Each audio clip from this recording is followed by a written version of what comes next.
So today, in a Tuesday in the middle of the offseason, the St. Louis Blues decided to just drop a bomb out of nowhere and sign Oilers forward Dylan Holloway and Oilers defenseman Philip Broberg to offer sheets. So the last time that an offer sheet happened was in 2021 when the Hurricanes did it to Jesperi Kotkaniemi.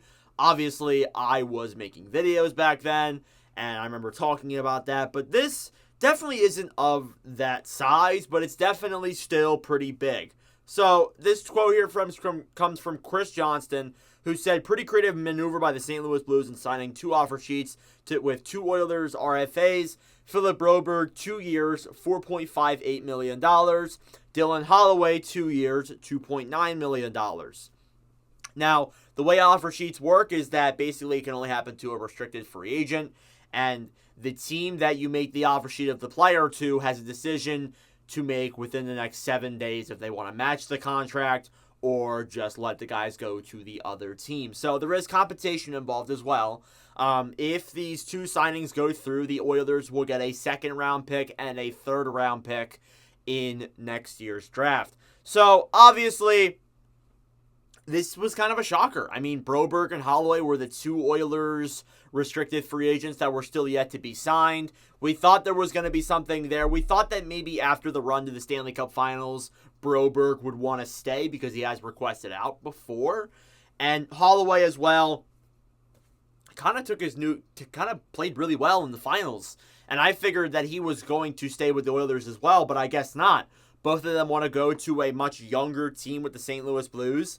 I think, again, for a team that is in a position where there is young guys in St. Louis's pool, sure, but there isn't particularly they don't have a lot of young players as it is. So it's a really smart move. And the Oilers kind of really can't do anything. They kind of have to just let these go because, honestly, I mean, the Broberg signing is an overpay.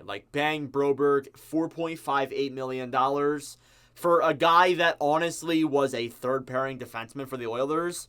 There's no way there's no way they match that, right? Surely. Correct? I mean, Stan Bowman is the GM, but surely they wouldn't be paying a third-pairing defenseman $5 million, which is probably what you would have to pay Broberg if you wanted to get him back.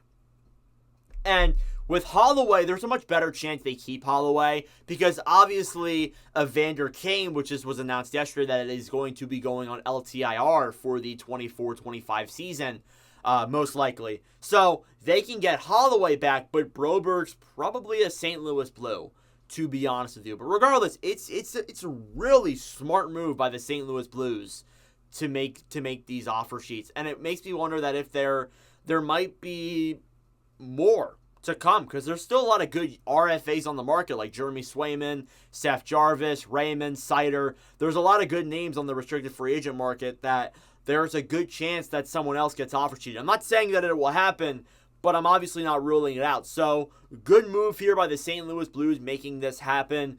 There really isn't too much to it. We'll just see where the decision is in 7 days. Maybe I'll make a video next week talking about whether or not these guys will sign. But regardless, again, as I said, it's a great move by the Blues, and the Oilers kind of just are in a weird spot. Now, again, with the Oilers, I'll say this before we wrap up. I think that with Holloway possibly going to St. Louis and Broberg leaving a spot open on the blue line, it does make room for Matthew Savoie on the forward core. I would imagine that if Holloway does end up not staying with the Oilers and goes to St. Louis, I think that the Oilers aren't too worried about that because they got Savoie down below in the pipeline that will probably come up and play and make the team next season with that role. But regardless, let me know your thoughts in the comment section down below. Thank you all for watching. If you enjoyed, make sure to like, subscribe down below. I really appreciate it. I want to start making more news-related videos as they do happen, so I will be keeping you guys updated. But regardless, thank you all for watching, and I'll see you guys in the next video.